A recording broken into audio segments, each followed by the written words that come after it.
வணக்கம் traders, welcome to weekly report.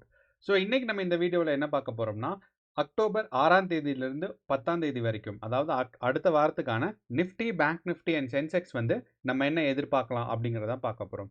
And இது வந்து ஒரு வீக்லி அனாலிசிஸ் அப்படிங்கிறனால நமக்கு வந்து வெள்ளிக்கிழமை, அதாவது அக்டோபர் 3ஆம் தேதி மட்டும் மார்க்கெட் என்ன நடந்துச்சு அப்படிங்கிறத டிஸ்கஸ் பண்ணாமல், நமக்கு வந்து செப்டம்பர் 29லேருந்து அக்டோபர் 3ஆம் தேதி வரைக்கும் பேங்க் நிஃப்டி எப்படி பிஹேவ் ஆயிருக்கு அண்ட் நிஃப்டி எப்படி பிஹேவ் ஆயிருக்கு அண்ட் சென்செக்ஸ் எப்படி பிஹேவ் ஆயிருக்குன்னு பார்ப்போம். அண்ட் இது வந்து ஒரு வீக்லி அனாலிசிஸ் அப்படிங்கிறனால நம்ம வந்து ஒரு 3 டிஃப்ரெண்ட் டைம் ஃப்ரேம்லையாவது பார்க்கணும். அண்ட் நம்ம ப்ரிஃபர் பண்ணுற டைம் ஃப்ரேம் என்னென்னா 15 மினிட்ஸ் டைம் ஃப்ரேம் ஒன்று. ஸோ இதில் வந்து நமக்கு வந்து இன்ட்ராடேயில் என்ன எக்ஸ்பெக்டேஷன்ஸ், எவ்வளோ மூவ்மெண்ட்ஸ் இருக்குன்னு எதிர்பார்க்கலாம். ஆனால் முக்கியமான லெவல்ஸ் எல்லாம் பார்த்தீங்கன்னா நமக்கு வந்து டே கேண்டில், அதாவது கேண்டில் சைஸ் வந்து டேல இருக்கும். ஸோ டே கேண்டில் வச்சு பார்ப்போம். அதுக்கு அடுத்து பார்த்தீங்கன்னா வீக்லி கேண்டில்.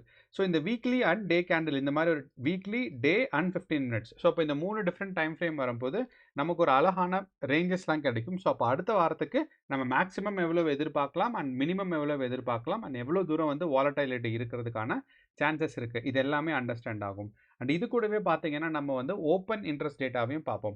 அப்போ இந்த ஓப்பன் இன்ட்ரெஸ்ட் டேட்டா பார்க்கும்போது நமக்கு என்ன ஒரு அண்டர்ஸ்டாண்டிங் ஆகும்னா, நமக்கு திங்கக்கிழமை நிஃப்டி, பேங்க் நிஃப்டி அண்ட் சென்செக்ஸில் எந்தெந்த ப்ரைஸில் கால் ஆப்ஷன்ஸ் அதிகமாக இருக்குது, எந்தெந்த ப்ரைஸில் புட் ஆப்ஷன்ஸ் அதிகமாக இருக்குது. ஸோ இந்த call options and put options எந்தெந்த ப்ரைஸில் அதிகமாக இருக்குங்கிறத வச்சு நம்ம வந்து ஆப்ஷன்ஸில் எந்த பக்கம் ட்ரேட் பண்ணுறதுக்கான வாய்ப்பு இருக்குது அப்படிங்கிறத நம்ம பார்க்கலாம். அண்ட் இது ஒரு வீக்லி அனாலிசிஸ் அப்படிங்கிறனால நம்ம வந்து ஸ்டாக் மார்க்கெட் கேலண்டரையும் பார்ப்போம். அப்போ இந்த ஸ்டாக் மார்க்கெட் கேலண்டரில் 3 விஷயம் பார்ப்போம். என்னென்னு பார்த்தீங்கன்னா, ஒன்று எக்கனாமிக் கேலண்டர், அடுத்து வந்து பார்த்தீங்கன்னா ஹாலிடே கேலண்டர். ஸோ எக்கனாமிக் கேலண்டரில் இந்தியன் கவர்மெண்ட்டோ இல்லைனா இந்தியன் கவர்மெண்ட் அஃபெக்ட் பண்ணுற மாதிரி குளோபல் நியூஸ் ஏதாவது வர்றதுக்கான வாய்ப்பு இருக்கான்னு, இந்த ட்ரம்ப் சொல்கிற இடைக்கு நடுவில் வந்து நமக்கு திடீர்னு ஏதாவது ஒன்று சொல்லுவார் பாருங்கள், அந்த மாதிரி நியூஸ் இல்லாமல் ஒரு ஆர்கனைஸ்டு நியூஸாக லைக் எக்கனாமிக் நியூஸஸ்லாம் ஏதாவது வருதாங்கிறத பார்ப்போம். அடுத்து வந்து பார்த்தீங்கன்னா ஸ்டாக் மார்க்கெட் கேலண்டர். ஸோ நமக்கு வந்து அடுத்த வாரம் வியாழக்கிழமையிலேருந்து ஸ்டாக் மார்க்கெட் குவார்ட்டர்லி 2 ரிசல்ட்ஸ் வரப்போகுது. ஸோ அப்போ இது எப்படி மார்க்கெட்டில் அஃபெக்ட் ஆகுங்கிறத பார்ப்போம்.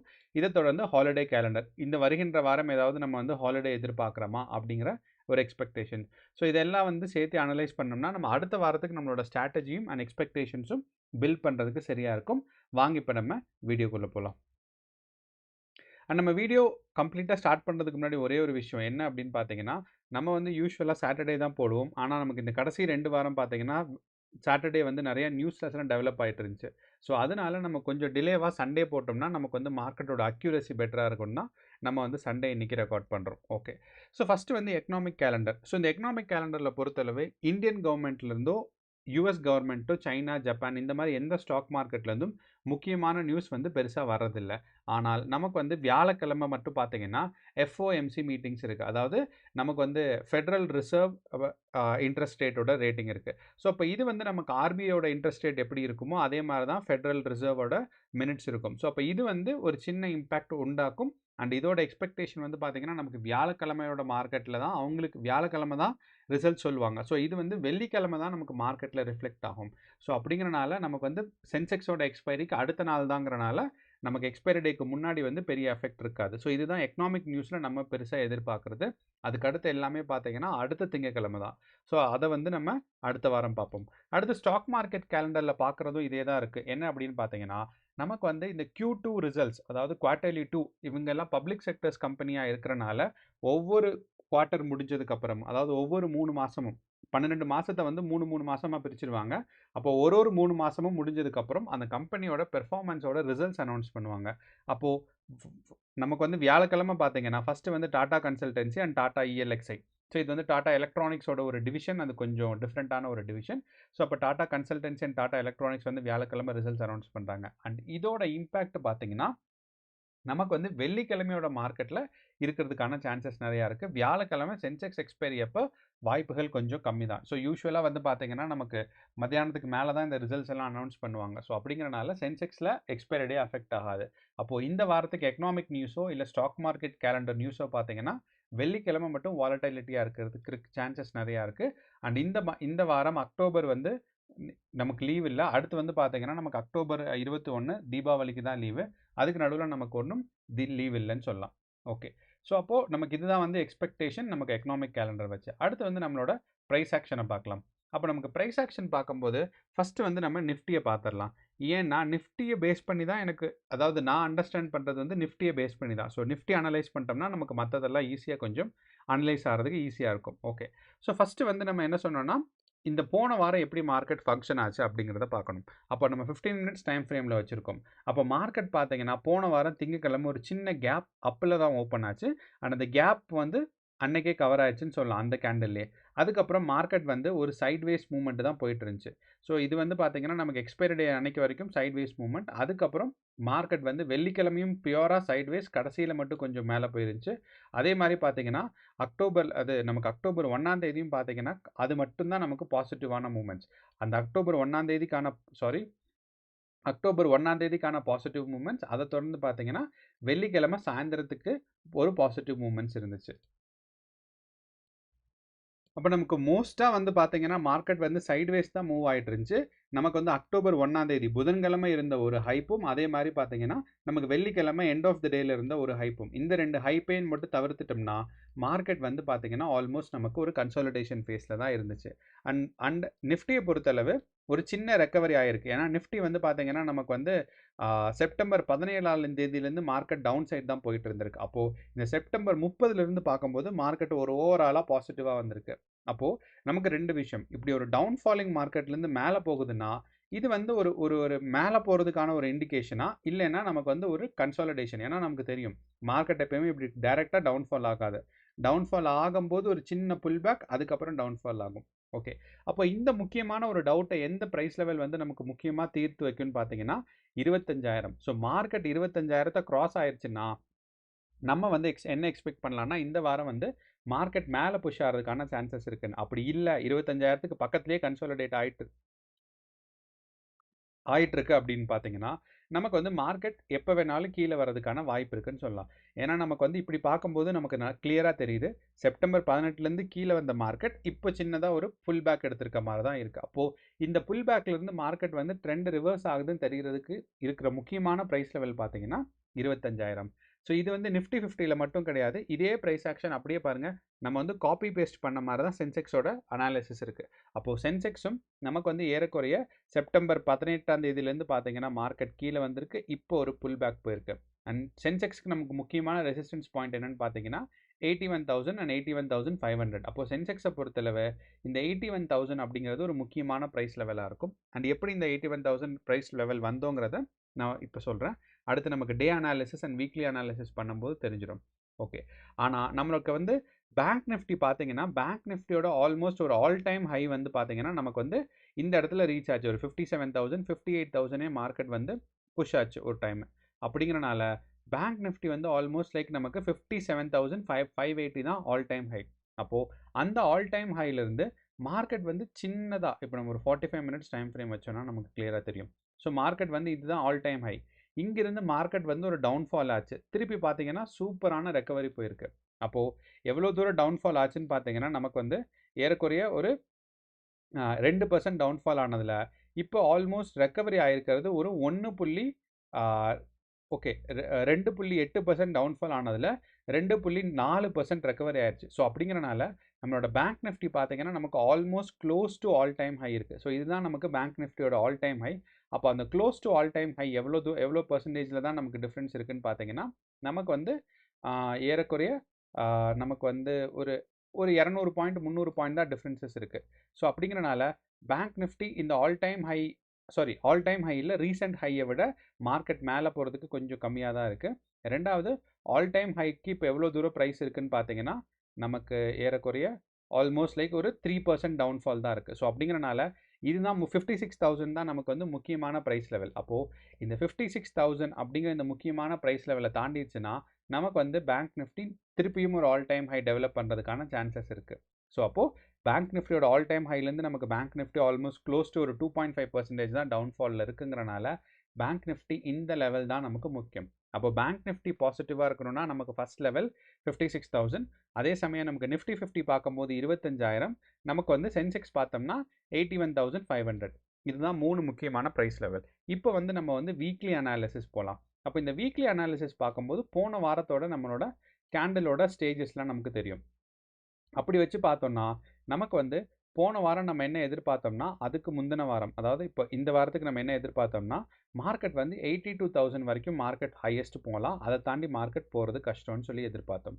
ஆனால் பார்த்தீங்கன்னா நமக்கு வந்து இந்த வாரத்தோட நமக்கு போன வாரத்தை கம்பேர் பண்ணும்போது இந்த வாரம் ஒரு இன்சைட் கேண்டிலாக தான் ஃபார்ம் ஆயிருக்கு. ஸோ அப்போது இந்த கேண்டிலுக்கு உள்ளே தான் ஃபார்ம் ஆயிருக்கு, வெளியே போகலை. அதாவது கீழேயும் வெளியே போகல, மேலேயும் போகலைங்கிறனால மார்க்கெட் வந்து ஒரு ஸ்ட்ராங்கான ஒரு கன்சாலிடேஷன் இருந்திருக்குன்னு சொல்லலாம். அண்ட் நம்ம வந்து சென்செக்ஸை பொறுத்தளவு அதுக்கு முன்னாடி வாரம், அதாவது செப்டம்பர் 22ஆம் தேதி நமக்கு க்ளோஸ் ஆன டைம் இருக்குது பாருங்கள். அந்த வாரத்தை பார்க்கும்போது நமக்கு ஆல்மோஸ்ட் மார்க்கெட்டோட லென்த் வந்து பாடி வந்து ரொம்பவே ஸ்ட்ராங்காக இருக்குது. ஆனால் இப்போ வந்து பார்த்தீங்கன்னா வாலட்டிலிட்டி, ஸோ ஸ்ட்ராங்கான ஒரு கன்சாலிடேஷன் ஃபேஸ் இருக்கிறதுக்கான ஒரு இண்டிகேஷன் நமக்கு சென்செக்ஸில் தெரியுது. அடுத்து நமக்கு இந்த கேண்டிலோட ஒரு ஹை பார்த்தீங்கன்னா 82,140. அப்போது மார்க்கெட் எவ்வளோ தூரம் வரைக்கும் போகலான்னா 82,140 வரைக்கும் மேக்ஸிமம் போகிறதுக்கான சான்சஸ் இருக்குது, இன்கேஸ் இந்த ரேஞ்சை பிரேக் பண்ணிட்டா. ஸோ 81,400 இல்லைனா 81,000 இப்போ இருக்கிற க்ளோஸ்லேருந்து மார்க்கெட் வந்து பிரேக் ஆயிடுச்சு, மேலே போகுதுன்னா இந்த 81,800க்கு மேலே போனால் தான் மார்க்கெட் வந்து பாசிட்டிவாக இருக்க முடியும். அண்ட் மேக்ஸிமம் எவ்வளோ தூரம் போகலாம் அப்படின்னு பார்த்தீங்கன்னா 82,000 வரைக்கும், 82,140 வரைக்கும் மார்க்கெட் வந்து போகிறதுக்கான சான்சஸ் இருக்குது. அப்போது நமக்கு வந்து சென்செக்ஸ் வந்து புல்லிஷாக இருக்கும் அப்படின்னா இந்த ரேஞ்ச்குள்ளே தான் என்ட்ரு ஆகும். அண்ட் இந்த ரேஞ்ச்குள்ளே என்ட்ரு ஆகி 81,000 வந்து க்ராஸ் ஆனால் தான் நம்ம என்ன எக்ஸ்பெக்ட் பண்ணலாம்னா மார்க்கெட் வந்து 81,100 வரைக்கும் போகிறதுக்கு 82,140 வரைக்கும் போகிறதுக்கு எதிர்பார்க்கலாம். இதே மாதிரி நமக்கு இன்கேஸ் வந்து மார்க்கெட் வந்து கீழே விழுகுதுன்னு வைப்போம். ஸோ மார்க்கெட் டவுன்ஃபாலிங் மார்க்கெட்னா ரெண்டு ரெசிஸ்டன்ஸ் பாயிண்ட், ஒன்று வந்து பார்த்தீங்கன்னா 80,600. அண்ட் இந்த 80,600 என்னென்னா போன வாரத்தோட லோவஸ்ட் பாயிண்ட். அப்போது இந்த போன வாரத்தோட லோவஸ்ட் பாயிண்ட் தான் பார்த்தீங்கன்னா நமக்கு ஃபஸ்ட்டு ஒரு ரெசிஸ்டன்ஸ் சப்போர்ட்டாக இருக்கும். ரெண்டாவது சப்போர்ட் பார்த்தீங்கன்னா அதுக்கு அடுத்து இருக்கிற ரெசிஸ்டன்ஸ், அதுக்கு முன்னாடி வாரத்தில் இருக்கிற ஒரு லோவஸ்ட் பாயிண்ட். அப்போது நமக்கு ஃபஸ்ட்டு லோவஸ்ட் பாயிண்ட்டுன்னு நமக்கு பார்த்தோம்னா 80,600 வச்சுக்கலாம். ஸோ 80,600ம் அதுக்கடுத்து 80,400ம் இது வந்து நமக்கு ரெண்டு லோவஸ்ட் பாயிண்ட். அண்ட் அதுக்கு அடுத்த மார்க்கெட் இன்கேஸ் அதை தாண்டி கீழே விழுந்துருச்சுன்னா எவ்வளோ தூரம் டவுன்ஃபால் ஆகும் நம்ம எதிர்பார்க்கலான்னு பார்த்தீங்கன்னா 79,500 வரைக்கும் டவுன்ஃபால் ஆகும். அப்போது சென்செக்ஸை பொறுத்தளவு நமக்கு 3 முக்கியமான பாயிண்ட்ஸ் இருக்குது. ஒன்று வந்து பார்த்தீங்கன்னா நம்ம இங்கே எழுதிடுறோம், மார்க்கெட் வந்து இந்த வாரத்துக்கு, அதாவது டோட்டலாக வாரத்துக்கு டவுன்ஃபால் ஆகணும்னா 80,600 ஒரு புட் ஆப்ஷன் சைடும், அதே மாதிரி நமக்கு மார்க்கெட் திருப்பியும் கீழே போகுது அப்படின்னா நமக்கு வந்து 80,400 வரைக்கும் வரலாம். அண்ட் இதை தாண்டிடுச்சுன்னா தாண்டதுக்கான வாய்ப்புகள் கொஞ்சம் கம்மி தான். அண்ட் இதை தாண்டிடுச்சு அப்படின்னா மார்க்கெட் வந்து 79,800 வரைக்கும் டவுன்ஃபால் ஆகலாம். ஸோ இதுதான் வந்து பார்த்தீங்கன்னா வீக்லியாக நம்ம வந்து எக்ஸ்பெக்ட் பண்ணுறது, அடுத்த வாரத்துக்கு மார்க்கெட் வந்து எவ்வளோ தூரம் வரைக்கும் கீழே வரும் அப்படிங்கிறத நம்ம எதிர்பார்க்குறது. அதே சமயம் நமக்கு மேலே பார்க்கும்போது பார்த்தீங்கன்னா 81,800 தான் நமக்கு ஸ்ட்ராங்கான ரீஜன். ஃபஸ்ட்டு நமக்கு மார்க்கெட் பாசிட்டிவாக இருக்கும் அப்படின்னு தெரியறதுக்கே பார்த்தீங்கன்னா 81,200ங்கிற இந்த ரேஞ்சை நமக்கு வந்து சென்செக்ஸ் கிராஸ் ஆகணும். அண்ட் இதை கிராஸ் ஆயிடுச்சுன்னா நமக்கு மேக்ஸிமம் எதிர்பார்க்குறது 82,140, 82,140 வரைக்கும் மேக்ஸிமம் போகலாங்கிறது தான். இது வந்து நம்ம வீக்லி அனாலிசிஸில் நமக்கு பார்த்தோம். அப்போ இதே வந்து நம்ம டே அனாலிசிஸ்ன்னு நமக்கு வைக்கும்போது மார்க்கெட் வந்து பார்த்திங்கன்னா ஆல்மோஸ்ட் லைக் நம்ம சொன்ன ப்ரைஸ் ரேஞ்சில் தான் இருந்திருக்கு. என்னென்னா நம்ம இங்கே என்ன சொன்னோம், மார்க்கெட் இந்த ப்ரைஸ் லெவல்லேருந்து மேலே போகலான்னு சொல்லி. அப்போ நமக்கு வெள்ளிக்கிழமை கேண்டில் மட்டும் மார்க்கெட் ஸ்ட்ராங்காக இந்த 81,200 போயிருக்கு. அப்போது இந்த 81,200 கிராஸ் ஆனால் தான் பார்த்தீங்கன்னா நிஃப்டி மேலே போய் 82,140 வரைக்கும் புஷ் ஆகும். அதே சமயம் மார்க்கெட் கீழே டவுன்ஃபால் ஆச்சுன்னா இந்த 80,200 இல்லைனா இந்த பக்கம் 79,800 வரைக்கும் வர்றதுக்கான வாய்ப்பு இருக்குது. ஸோ இதுதான் நமக்கு சென்செக்ஸில் எக்ஸ்பெக்ட் பண்ணுறதுக்கான முக்கியமான ரேஞ்சஸ் அண்ட் சப்போர்ட்டுன்னு சொல்லலாம். ஸோ இது நம்ம ஏற்கனவே இந்த இடத்துல காமிச்சிருந்தோம். ஸோ இதுதான் நமக்கு சென்செக்ஸில் எதிர்பார்க்குறதுக்கு இந்த வாரத்துக்கான ஒரு முக்கியமான ரேஞ்ச் அப்படிங்கிறத நம்ம சொல்லலாம். அப்போது மார்க்கெட் ஓப்பனிங் வந்து 81,200க்கு மேலே இருந்துச்சு அப்படின்னா மார்க்கெட் பாசிட்டிவாக இருக்கும். அப்படி இல்லை, ஓப்பனிங் வந்து 81,200க்கு கீழே இருக்குது, ஆனால் இந்த 80,600 கிராஸ் ஆயிடுச்சுன்னா மார்க்கெட் வந்து ஒரு டவுன்ஃபாலிங் ஷுவராக இருக்கும்னு நம்ம எக்ஸ்பெக்ட் பண்ணலாம். இது நமக்கு சென்செக்ஸை பொறுத்தளவு. இதே மாதிரி நம்ம சென்செக்ஸோட ஓப்பன் இன்ட்ரெஸ்ட் டேட்டா குயிக்காக அனலைஸ் பண்ணோம்னா நமக்கு என்ன தெரியுதுன்னு பார்த்தீங்கன்னா மார்க்கெட்டில் number of calls and put வந்து ரொம்பவே கம்மியாக தான் இருக்குது. ஸோ அப்படிங்கிறனால மார்க்கெட் வந்து இதோட வாலட்டிலிட்டி ஒன்றும் ஹையாக ரீச் ஆகலை. ஆனதுக்கப்புறம் தான் நம்ம வந்து சென்செக்ஸோட ஓப்பன் இன்ட்ரெஸ்ட் டேட்டாவை எதிர்பார்க்க முடியும். ஆனால் இப்போதைக்கு நமக்கு தெரிகிற ஒரே இன்ஃபர்மேஷன் என்னன்னு பார்த்தீங்கன்னா நமக்கு வந்து 81,000ல் ரொம்பவே ஸ்ட்ராங்கான ஒரு இது இருக்குது, ஒரு சப்போர்ட் இருக்குது. ஸோ அப்படிங்கிறனால இந்த 81,000ல் இருக்கிற முக்கியமான சப்போர்ட்டை வந்து கிராஸ் ஆச்சுன்னா மார்க்கெட் வந்து டவுன்ஃபாலிங்க்கு எக்ஸ்பெக்ட் பண்ணலாம் அப்படிங்கிறது தான் நமக்கு பார்க்குறோம். ஸோ அப்போ இதுதான் நமக்கு சென்செக்ஸோட ஓப்பன் இன்ட்ரெஸ்ட் டேட்டா பார்க்கும்போது தெரியுது. அடுத்து வந்து பார்த்தீங்கன்னா இதே மாதிரி நம்ம வந்து நிஃப்டி 50யும் வீக்லி அனாலிசிஸ் பண்ணோம் அப்படின்னு பார்த்தீங்கன்னா நிஃப்டி 50க்கு முக்கியமான ப்ரைஸ் ரேஞ்ச் நம்ம ஏற்கனவே சொன்ன மாதிரி இந்த 25,000 தான். அப்போ இந்த 25,000 ஃபஸ்ட்டு வந்து மார்க்கெட் தாண்டினா தான் நமக்கு வந்து மார்க்கெட்டை புஷ் ஆக முடியும். ஓகே, அதே மாதிரி நமக்கு வந்து இந்த 24,800 இல்லைனா 24,880 சொல்லலாம். ஸோ இந்த ரேஞ்சை வந்து மார்க்கெட் வந்து கிராஸ் ஆச்சு அப்படின்னா தான் நமக்கு வந்து மார்க்கெட் வந்து திங்கக்கிழமை கிராஸ் ஆகும்போது தான் மார்க்கெட் பாசிட்டிவாக இருக்கும் ஒன்று. ரெண்டாவது, மார்க்கெட் இந்த ரேஞ்சிலேருந்து கிராஸ் ஆகி 25,000ம் அதுக்கு அடுத்து புஷ் ஆச்சுன்னா மார்க்கெட் வந்து 25,200 வரைக்கும் போகலாம். அண்ட் நம்ம முன்னாடியே சொல்லியிருந்த மாதிரி தான் இந்த 24,680 இருக்குது பாருங்கள், இதுதான் பார்த்தீங்கன்னா நமக்கு இனியும் சப்போர்ட்டாக இருக்கும். ஸோ அப்போது மார்க்கெட் வந்து நமக்கு இந்த ரேஞ்சிலேருந்து 24,880லேருந்து மேலே போச்சுன்னா 25,000ம் அண்ட் 25,300 வரைக்கும் புஷ் ஆகலாம். அப்படி இல்லை அப்படின்னு பார்த்தீங்கன்னா டவுன்ஃபால் ஆச்சு, இங்கேருந்து டவுன்ஃபால் நமக்கு கன்ஃபார்ம் ஆகும்.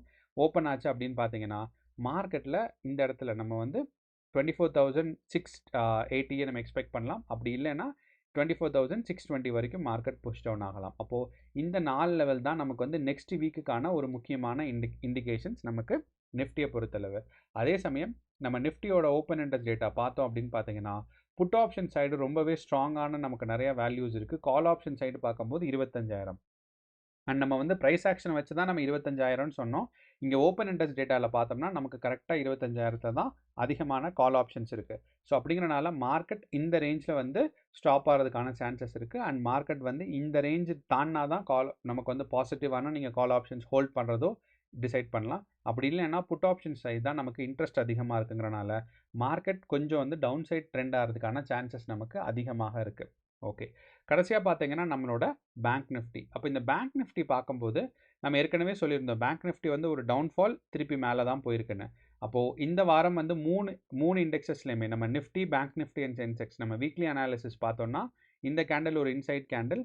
அதே மாதிரி பார்த்தீங்கன்னா நிஃப்டிலையும் நமக்கு இன்சைட் கேண்டில், சென்செக்ஸில் இன்சைட் கேண்டில். ஸோ இந்த இன்சைட் கேண்டில் இருக்கிறனால நம்மளோட லெவல்ஸ் எல்லாம் ஆல்மோஸ்ட் வந்து அதே தான் இருக்க போகுது. ஸோ அதனால தான் நம்ம வந்து அனாலிசிஸில் ஆல்மோஸ்ட் அந்த லெவல்ஸ்ன்னு தான் சொல்கிறோம். ஸோ அப்போது மார்க்கெட் வந்து பேங்க் நிஃப்டியை பொறுத்தளவு நமக்கு வந்து பார்த்தீங்கன்னா 2 இன்சைட் கேண்டில் இருந்துச்சு நிஃப்டி அண்ட் சென்செக்ஸில். ஆனால் பேங்க் நிஃப்டியில் இந்த இன்சைட் கேண்டில் தான், ஆனால் பார்த்தீங்கன்னா கொஞ்சம் வந்து பாசிட்டிவாக இருக்குது. இந்த இந்த இந்த பாடியை விட இது கொஞ்சம் ஸ்ட்ராங்காக இருக்குது. அப்படிங்கிறனால பேங்க் நிஃப்டியை அடுத்த வாரத்துக்கான நம்ம இண்டிகேஷன்ஸும் முக்கியமான ரெசிஸ்டன்ஸ் பாயிண்ட் என்னன்னு பார்த்தீங்கன்னா 56,000. அண்ட் இந்த 56,000 மார்க்கெட் கிராஸ் ஆச்சுன்னா கடகடன்னு மேலே போகும். ஸோ இப்போ இந்த 56,000 தான் நமக்கு இருக்கிற ஃபஸ்ட்டு டார்கெட் ஆஃப் நமக்கு வந்து பேங்க் நிஃப்டி. அண்ட் இந்த பேங்க் நிஃப்டி மோஸ்ட்டாக இந்த மாதம் 56,000 தொடுறதுக்கு சான்சஸ் அதிகமாக இருக்குது. எனக்கு தெரிஞ்சு இந்த வாரம் தொடும். அப்படி இல்லைன்னா கண்டிப்பாக அடுத்த வாரம் இதை கிராஸ் பண்ணி பாசிட்டிவாக போகிறதுக்கான நிறையா நியூஸ் பில்டப் ஆகிட்டுருக்கு. அப்போ பேங்க் நிஃப்டியை பொறுத்தளவு நமக்கு ஃபஸ்ட்டு சப்போர்ட் பாயிண்ட் அப்படின்னு பார்த்தோன்னா மார்க்கெட்டில் இந்த 55,580 தான் சொல்லலாம். ஸோ 55,580. ஸோ இந்த பாயிண்ட் தான். ஸோ இதுதான் நமக்கு முக்கியமான பாயிண்ட். அப்போது இங்கேருந்து மார்க்கெட் மேலே சஸ்டெயின் ஆச்சுன்னா வந்து 56,000 வரைக்கும் புஷ் ஆகும். அப்படி இல்லை அப்படின்னா நம்ம எந்த பாயிண்ட்டை எதிர்பார்க்குறோன்னு பார்த்தீங்கன்னா 55,000. அப்போ இதுதான் வந்து பிவட் பாயிண்ட். இந்த 55,000லேருந்து மார்க்கெட் மேலே போகலாம், இல்லைன்னா கீழே வரலாம். அண்ட் கீழே வந்து எவ்வளோ தூரம் எதிர்பார்க்கலாம்னா 54,500 வரைக்கும் எதிர்பார்க்கலாம். அப்போ பேங்க் நிஃப்டியை பொறுத்தளவு மார்க்கெட் இதுக்கு மேலே ஓப்பன் ஆச்சு அப்படின்னா 56,000 தொடுறதுக்கான வாய்ப்புகள் அதிகமாக இருக்குது. அதே சமயம் 55,580க்கு கீழே ஓப்பன் ஆச்சுன்னா ஃபஸ்ட்டு சப்போர்ட் வந்து பார்த்தீங்கன்னா 55,000ம் அதுக்கடுத்து 54,500ம் இருக்கலாம். ஸோ அப்போது பேங்க் நிஃப்டியை பொறுத்தளவு இந்த 4 பாயிண்ட்ஸ் தான் பார்த்தீங்கன்னா நமக்கு முக்கியமான ரேஞ்ச். அண்ட் இது வந்து ஸ்ட்ராங்காக நமக்கு வந்து ஒரு நெகட்டிவ் டவுன்ஃபால் வந்துச்சுன்னா 53,000 வரைக்கும் போகும். அண்ட் அவ்வளோ தூரம் வராதுன்னு நம்ம எதிர்பார்க்குறோம். ஸோ இதுதான் நம்மளோட ஒரு ஓவரால் அனாலிசிஸ். ஸோ இன்றைக்கி வீடியோ கொஞ்சம் பெருசாக போயிருக்கு. காரணம் என்னென்னா ஒரு டீட்டெயில் அனாலிசிஸ்னால. உங்களுக்கு சந்தேகங்களோ ஏதோ இருந்துச்சுன்னா நீங்கள் வந்து கமெண்ட் பாக்ஸில் போடுங்க. அதே மாதிரி இன்றைக்கி நம்ம குரூப்பில் ஒரு மீட்டிங் வச்சுருந்தோம், நம்ம வாட்ஸ்அப் குரூப்பில்.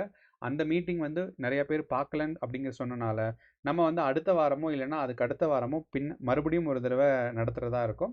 ஸோ அப்படிங்கிறனால வாட்ஸ்அப் குரூப்பில் ஜாயின் பண்ணுங்கள். உங்களுக்கு வந்து இந்த மாதிரி ஃப்ரீயாக அதாவது கிளாஸோ இல்லைனா டிஸ்கஷன்ஸோ உங்களுக்கு வந்து ஏற்படும். ஸோ ஆல் தி பெஸ்ட், கேர்ஃபுல்லாக ட்ரேட் பண்ணுங்கள். நன்றி, வணக்கம்.